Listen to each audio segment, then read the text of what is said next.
Hi, I'm Fabrizio Carboni. I'm the Regional Director of the International Committee of the Red Cross. I'm today in Cairo, and I'm quite happy to answer to the question you sent via social media. And I'm quite excited to answer to them, and I see that many of you had time to think about it.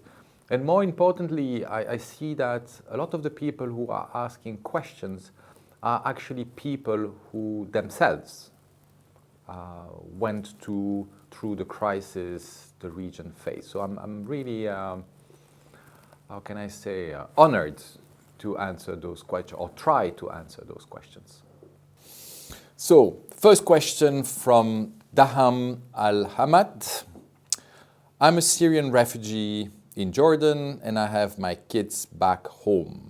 Is reunification possible for my family? Important question. During this conflict, especially in Syria, but not only in Syria, a lot of families were separated. And we know that this is having a huge impact on people, on the psychological well-being of people, but also on their living conditions. And so as ICRC, we focus a lot on the fate of people who were separated from their loved ones. We try to reestablish family links. It's through messages, through phone calls. It's a very important activity for us in Syria, but not only in Syria, in the whole region, I would say in the whole world, because we have a network of national society, Red Cross, Red Crescent National Society around the world, who allow us to cover pretty much the whole world. Now, specifically on the case of your son, I can't answer directly because I need way more elements to know the case and tell you exactly what to do. Normally, we facilitate the family reunification. We have many cases where we could reunify mothers, fathers with their son, and often, obviously, there is a border between the family. So we can do this work. Now, we do this work respecting national legislation, and we need to know way more details in order to answer your question. What I would advise you to do is to approach the ICRC in Jordan and discuss your case with my colleagues. And I'm sure they will give you an answer, and if it's possible, we'll do this reunification. Second question from Khalid Shamari. It's a question sent on Facebook. And it's a question on the ICIC role regarding missing people on the way to Europe. Actually, the missing people is, I believe, one of the most underestimated issue in situation of conflict or when people move, whether they migrate or they seek refuge. Unfortunately, there are a lot of people who go missing, and for their families, it's a very, very difficult situation. We call this an ambiguous loss. It means that you don't know if the person is alive, and you don't know if the person is dead. And so it means that psychologically for people, it's really hard to manage this uncertainty, and it's devastating on the psychology of people, on the well-being of people. I give you an example. I work in Lebanon, where you have a lot of missing people. And I knew a mother, it was 30 years that her son went missing. And every day, when she was setting the table, she was putting a plate for her son, because she didn't know what to do. She couldn't overcome the disappearance of the son, saying, he's dead, I need to grieve my son, and I need to move on. Or no, he's still alive and I have to wait for him. And to be in this uncertainty, it's torture. It's a pain which is really hard to describe. So for us, the fate of missing people, and more importantly, the families of the missing people is very, very important. And there, what I would advise to people who have loved one missing because of conflict, because of violence, or because they try to cross the Mediterranean Sea, is to approach either directly the International Committee of the Red Cross or a national society. If you are in Europe, you have all the Red Crosses, the German Red Cross, the Belgian Red Cross, all the Red Cross. You can approach them and you can file a case with those national society. And as ICIC, we try to do our best. Now, it's a very difficult file, and it takes a lot of time. But I think as an organization, what is really important for us is that when we commit to something, we will go till the end. Still today, we working on people who went missing during the Kuwait-Iraq war. So I'm talking about 30, 40 years ago.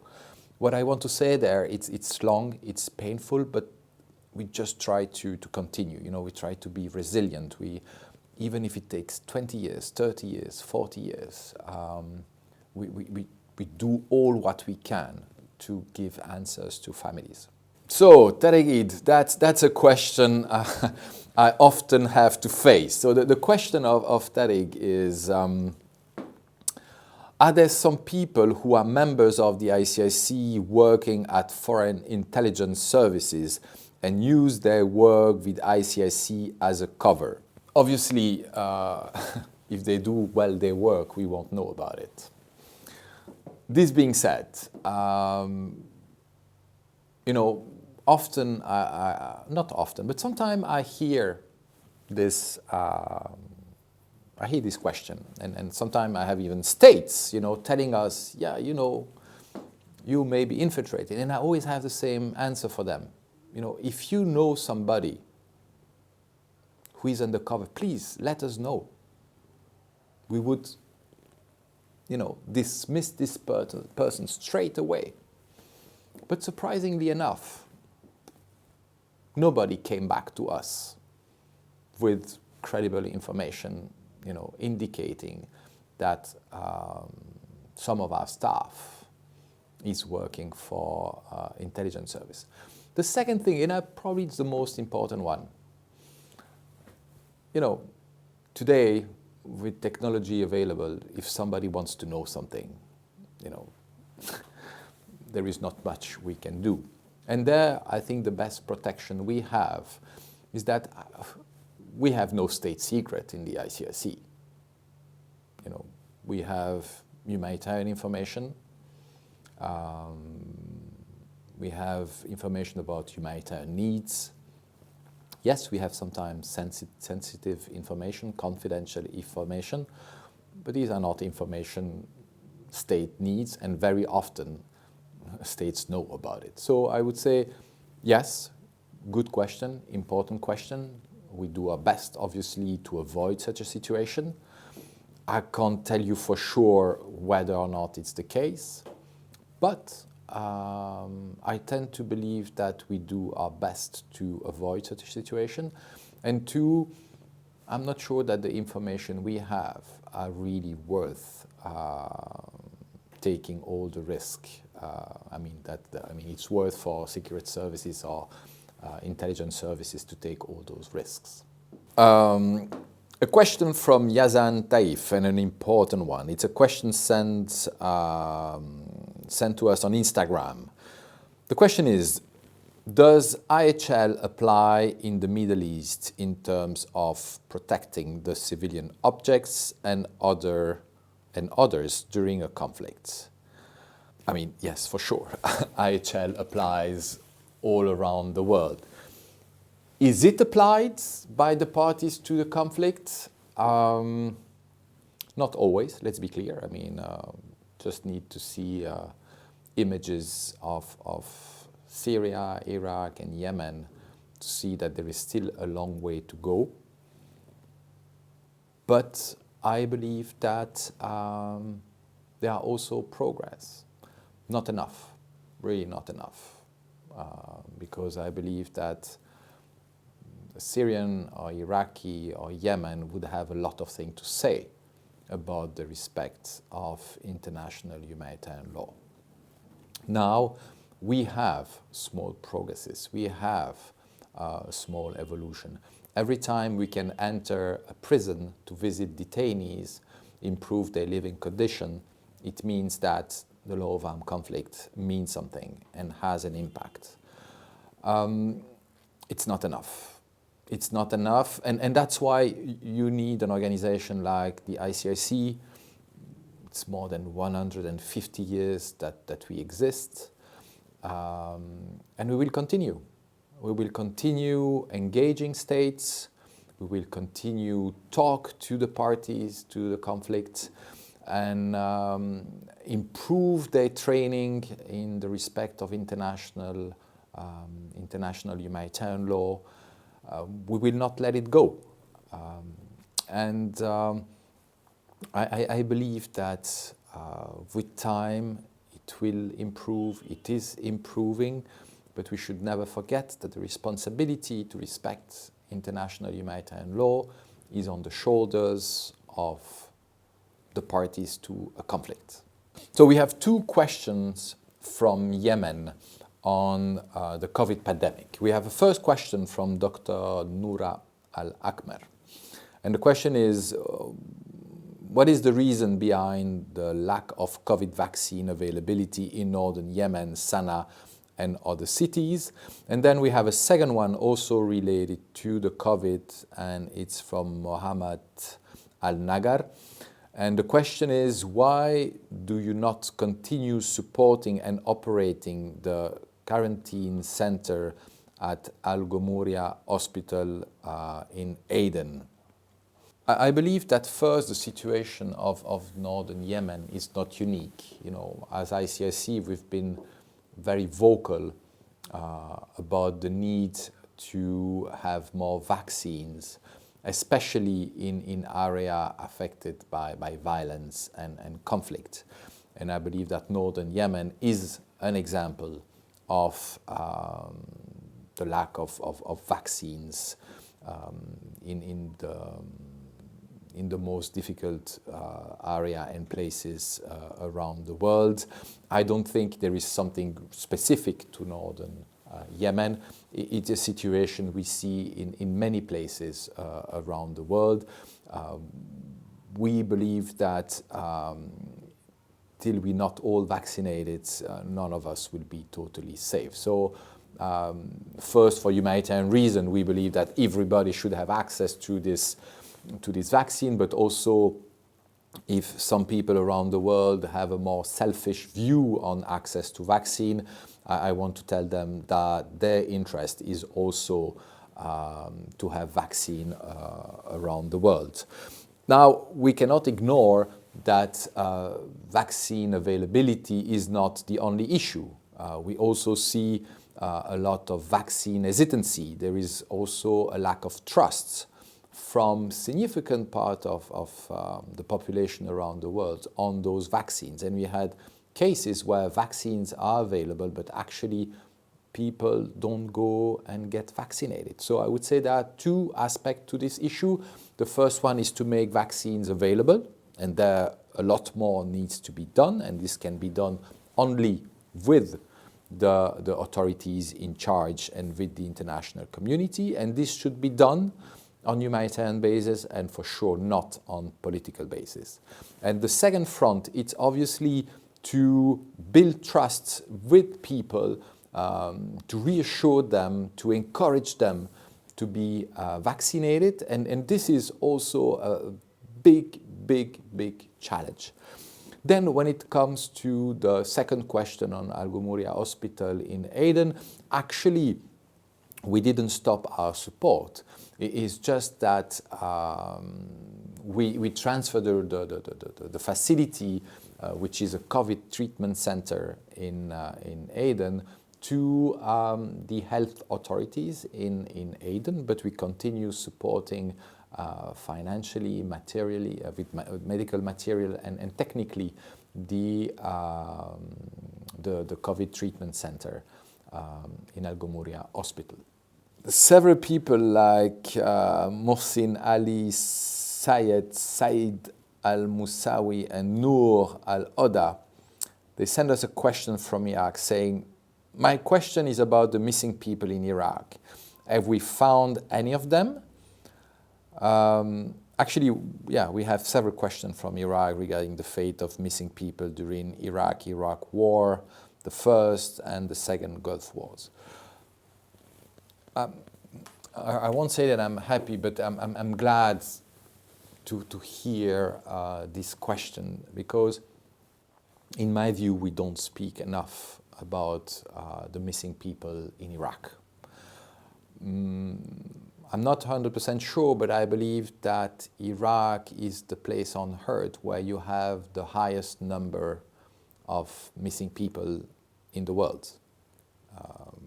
For the reason you mentioned, there were successive waves of conflict and violence, and if you sum up all the people who went missing, we reach very high numbers of missing people.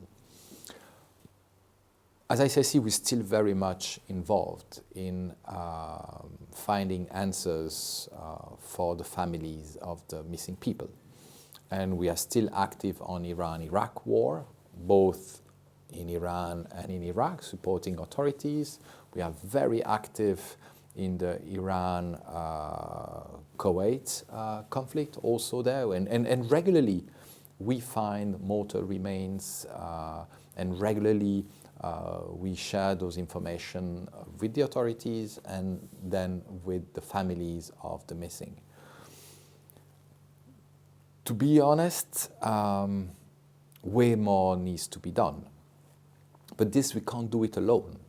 We need also the authorities to play their role. We can't replace an authority. We can facilitate, we can collect information, we can facilitate the sharing of information with families. We have big expertise in forensic, to identify mortal remains. We have experience in DNA collection and analysis. But all this technical know-how we have, all this experience and expertise in finding answer for families of missing people can only make sense with the support of authorities. So I really thank you for this question. It's something which is really dear to my heart. It's something I follow with great attention. And yes, way more needs to be done. We received 2 questions on Instagram about the role of the ICC in Gaza and ILOT. The first one is from Samer Hami, if I'm not wrong. Yes, Samer Hami. Is there a space for you to do more to alleviate the suffering falling over Gaza and to contribute more in resolving the electricity issue? And the second question, which I believe is from Inas Azam. How would you describe your presence in the Gaza Strip? Oh, it's a difficult one to read. How would you describe your presence in Gaza Strip given the hard situation that people face? Okay. Gaza. I think it's a good opportunity when we talk about Gaza to stress something very important. Often in this very protracted crisis, and if we take the situation in Israel and occupied territory, and specifically in Gaza, it's decades that we have this situation of violence and conflict and occupation.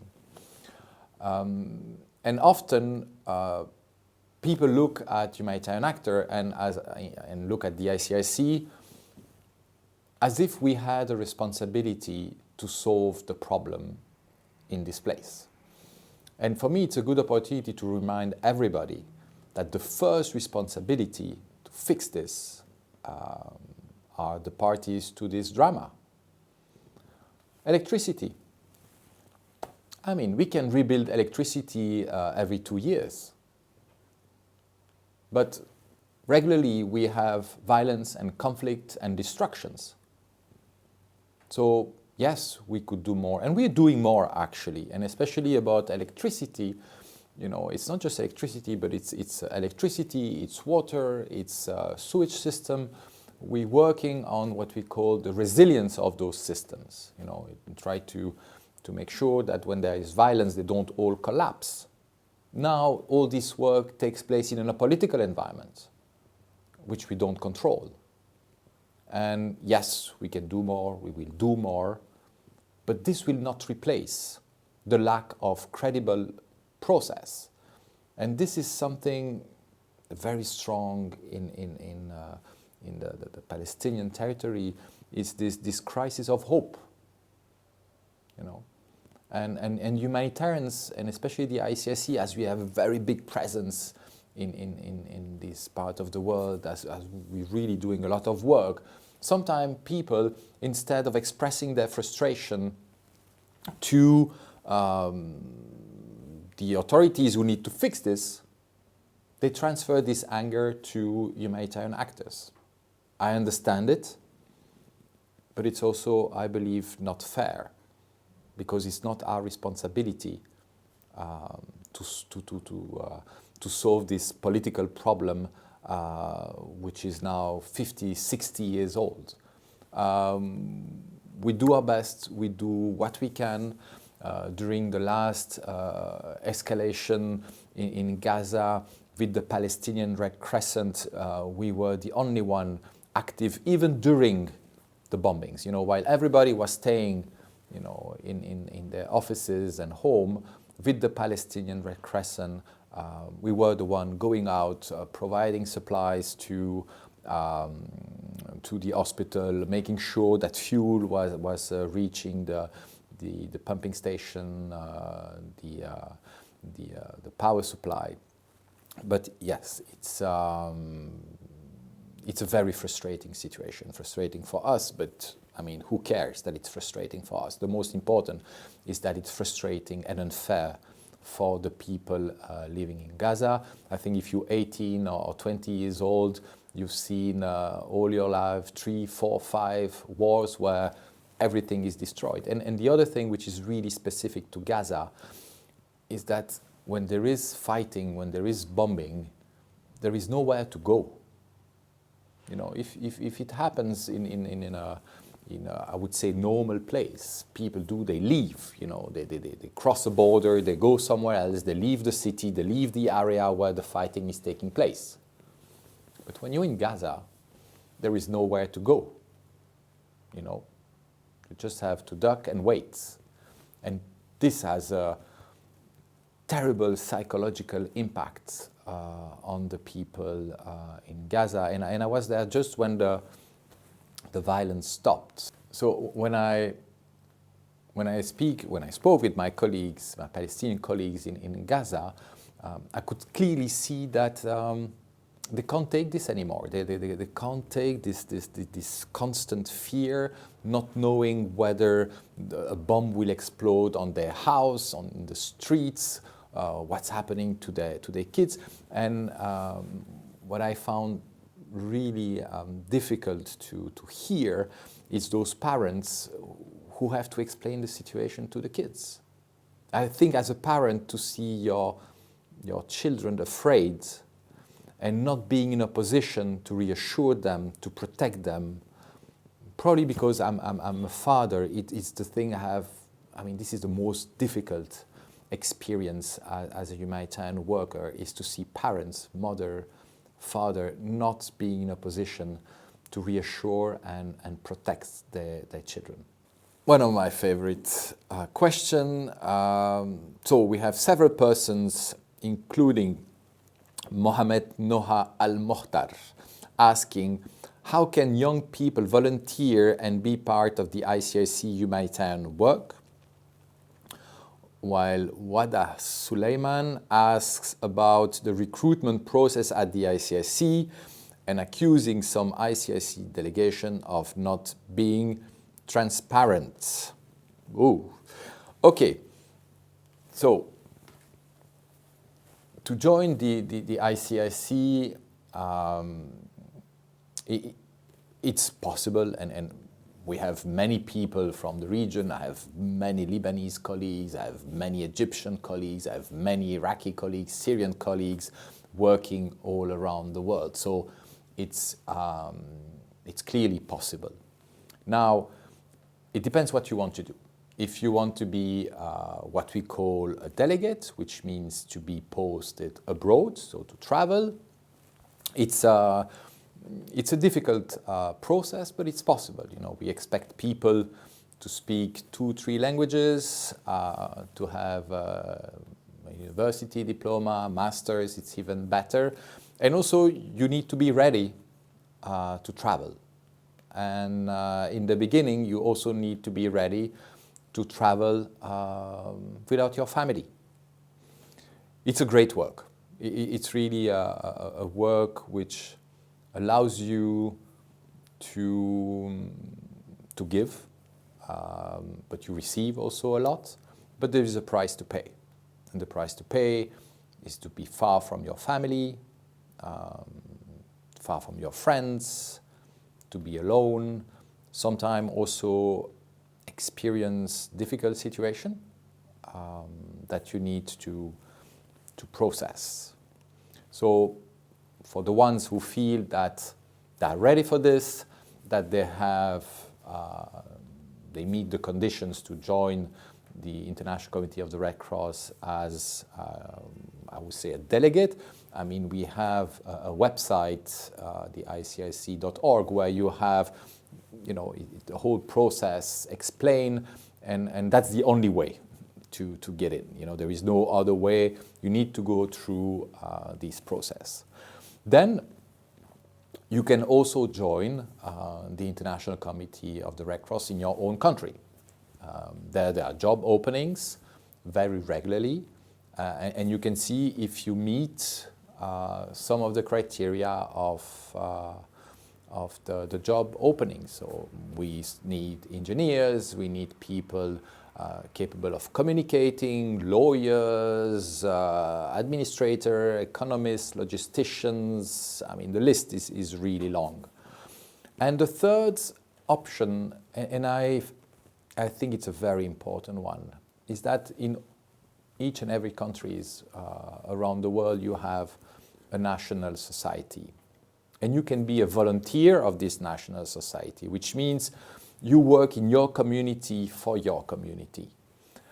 And that's my view. I believe that in the Red Cross, Red Crescent movement, it's probably the most important job, the job of the volunteers, because that's what makes the difference between our organization, our movement, and any other organization around the world, is that wherever I go in the world, I know that I will have a volunteer who will know the place, who will explain me how is the situation. I will meet people who are trying to do their best to assist their own community. And this, you need to approach your national society.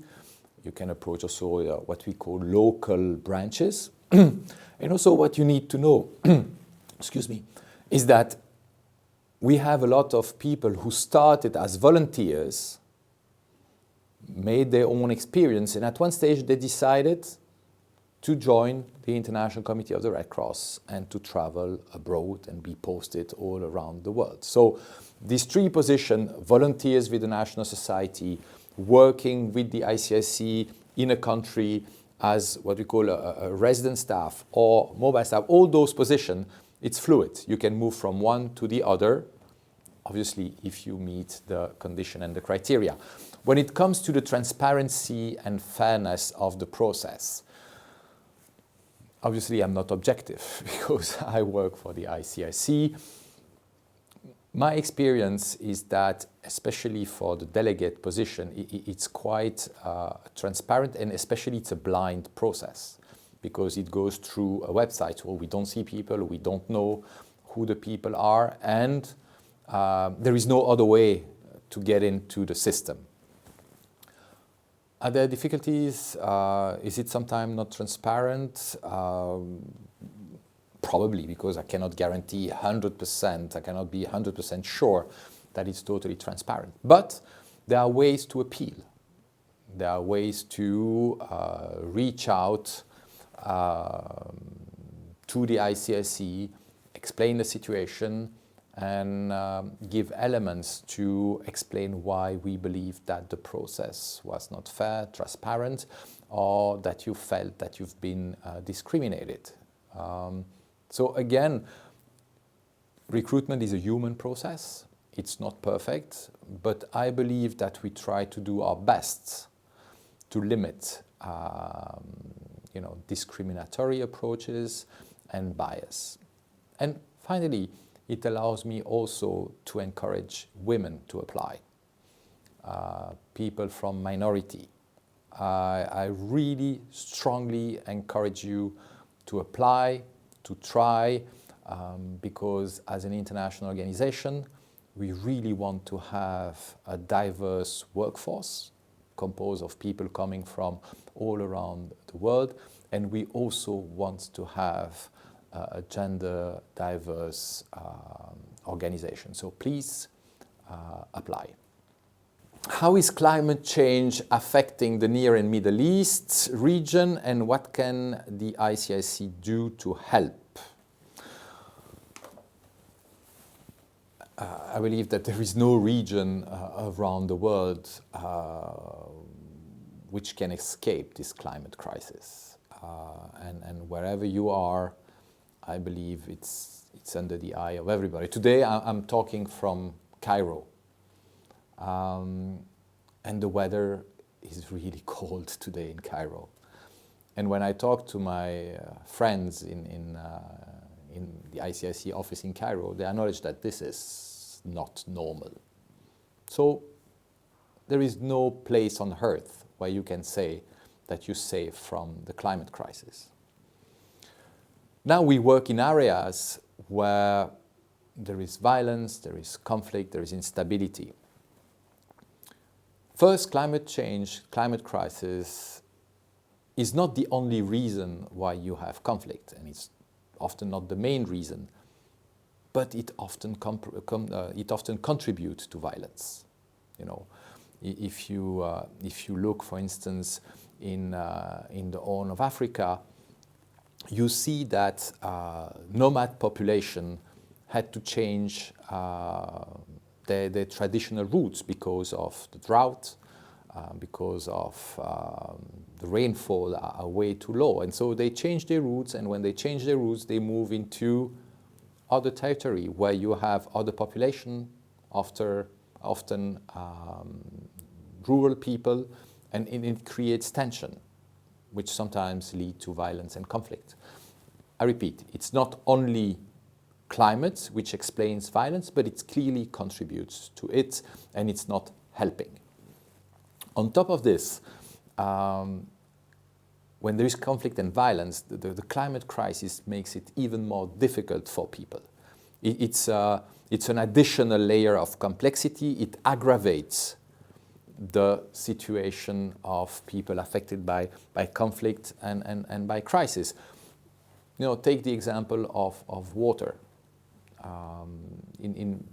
If you go and work in Yemen, farmers are displaced, but on top of this, the water scarcity is really high. So they have a hard time to farm their land, to harvest and provide food for their own people. So as ICSE, what we try to do, it's first to help people adjust to the new environment. So, for instance, what we do is we distribute seeds which are resistant to drought. So that's a form of contribution to to this crisis. So people adjust. What we try also to do is that when we answer to the humanitarian crisis, we try not to aggravate the situation. For instance, we try to use solar panel to provide power to our own facilities or what we build in order to reduce the use of fuel, which we all know contributes greatly to the climate crisis. Unfortunately, we would need way more money to adjust and to support those most vulnerable population in the world. And that's a problem people need to address, is that what we call the climate finance does not reach the most vulnerable people. The climate finance, the money from the climate finance doesn't go to areas, to countries which are affected by violence and conflict. And it's absurd. And it's a paradox, because that's where they need it the most. And that's where it's not going. So there will be another COP meeting soon in Sharm el-Sheikh. And this is going to be one of the big asks from the Red Cross, Red Crescent movement, is to make this money available for the most vulnerable people, even if they live in situation of violence and conflict, and even if there is a risk around this. Because that's where the needs are, that's where the most pressing needs are today.